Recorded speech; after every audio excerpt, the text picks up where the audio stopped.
है तो मनमाने ढंग से जितना चाहे उतना बाहर के लोगों को दे देगा। आपको लेगा कि नहीं लेगा इसका कोई पता नहीं। आज आप झारखंड में वही स्थिति है। आप देख लीजिए, टाटा चल जाइए, आपके पास टाटा है, मेदांता है, उषा मार्टिन है, टीसीएस है, सारा कंपनी, बहुत सारी कंपनियां हैं, लेकिन उन कंपनियों में कार्यरत कौन है? आप नहीं है। क्यों? क्योंकि आपकी जो नियोजन नीति है उसमें कुछ स्पष्ट व्याख्या ही नहीं है। कहीं 50 तो कहीं 100, कहीं 90 घुस जा रहे हैं। नियोजन नीति क्या है उसको समझिए।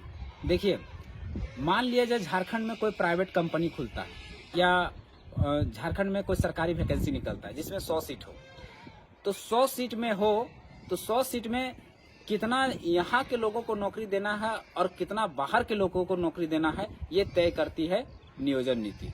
मान लीजिए 100 सीट है, 100 सीट में 90 गो यहाँ के लोगों को होना चाहिए और 10 गो या 5 गो बाहर के लोगों को, वो तय करती है नियोजन नीति। यही है नियोजन नीति। ऐसे सभी राज्यों ने इस तरह की नियोजन नीति बनाया है। जैसे आपके पास बिहार है, हरियाणा है, महाराष्ट्र है, गुजरात है। उन्होंने क्या किया है कि सी और डी के नौकरियों में 90% अपने लोगों के लिए, अपने राज्य के लोगों के लिए नियोजन नीति बनाया है और 5 या 10% बाहर के लोगों के लिए। उसके बाद ऑफिसर के पदों में 75 या 80% अपने लोगों के लिए और 25 या 20% बाहर के लोगों के लिए इस तरह की नियोजन नीति बनाई है।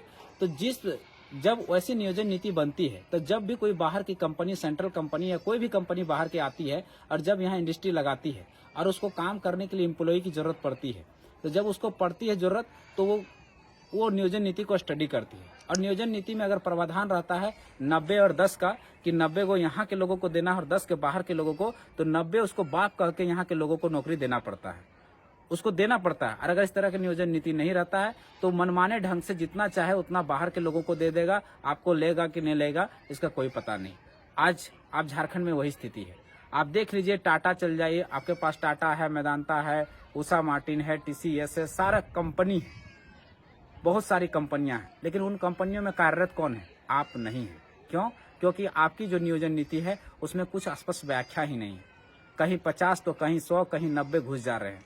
आप जाए कंपनियों में देखिएगा तो अगर 100 गो वर्कर हैं तो उसमें 90 गो बाहर के लोग मिलेंगे और 10 गो झारखंड के लोग, जबकि ऐसा नहीं होना चाहिए। 10 गो बाहर के लोग और 90 गो यहाँ के लोगों को होना चाहिए, लेकिन ऐसा नहीं हो रहा है। वही है नियोजन नीति, उसी की मांग चल रही है। और अगर ऐसा नहीं होता है तो हम कहाँ जाएंगे? हमारा अधिकार कहाँ सुरक्षित होगा? हमारा तो अधिकार ये झारखंड में ही मिलेगा ना। क्या बाहर स्टेट के लोग हमको 90 गो में हमको स्थान देंगे? नहीं देंगे, 10 को में स्टार्ट देगा। और मांगते भी नहीं हम कि हमको 90 में वहां मिलना चाहिए। लेकिन ये झारखंड ऐसा है जहां लोग 90 में दावा करते हैं, समझने वाला विषय। फिर झारखंड बना ही क्यों है? झारखंड बनना ही क्यों है? नहीं बनना चाहिए फिर। और मुख्यमंत्री जी को ऐसा सलाह दे दिया जाता है कि यहाँ हम ऐसा कानून नहीं बना सकते। क्यों नहीं बना सकते भाई? ऐसा कानून कुछ स्टेट तो ऐसे हैं, जैसे कर्नाटक और आंध्र प्रदेश ने क्या किया है कि 371D के तहत उसने स्पेशल प्रोविजन के तहत अपना सी और डी के नौकरियों में 100% तक रिजर्व किया हुआ है। फिर भी हम 100% की बात नहीं कर रहे हैं। हमको कम से कम 90% हमारे लिए सुरक्षित होना चाहिए, ये हम मांग करते हैं।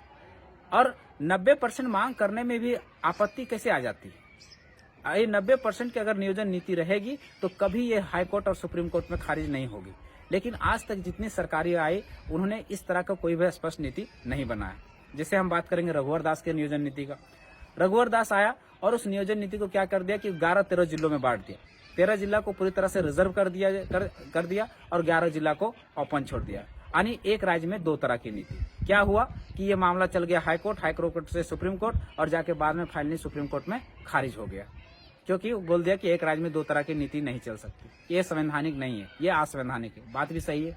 अब हम लोग 2 भाई हैं, एक भाई मान लीजिए 2 भाई कहने का मतलब हम लोग एक ही राज्य के 2 लोग हैं, एक खूंटी का है, एक हम गिरिडीह का है। तो गिरिडीह में कोई भी आ सकता है और हम ही खूंटी जाना चाहेंगे तो खूंटी नहीं जा सकते हैं। तो एक राज्य में 2 तरह की नीति नहीं ना चलेगा, तो ये तो खारिज होना ही था। अब है कि जो आया हेमंत सोरेन की सरकार, इसने कहा कि उसका नीति खारिज हो गया, अब एक अच्छा से और फ्रेश नीति बनाएंगे। हम 9 राज्यों की नीति का अध्ययन कर रहे हैं और ये लोग 9 राज्यों की नीति का अध्ययन किस प्रकार काठ का चश्मा लगा के किए या बिस्कुट का चश्मा लगा के ये लोग इसके IAS ऑफिसर जो है वो पढ़ रहे थे, हमको पता नहीं चला। कौन सा नियोजन नीति है, कहाँ का नियोजन नीति है जहाँ लिखा हुआ कि उसको मैट्रिक इंटर वहां से होना चाहिए? नहीं, इसमें भी एक राज्य में दो तरह की नीति हो गया। मान लीजिए एक भाई है, एक भाई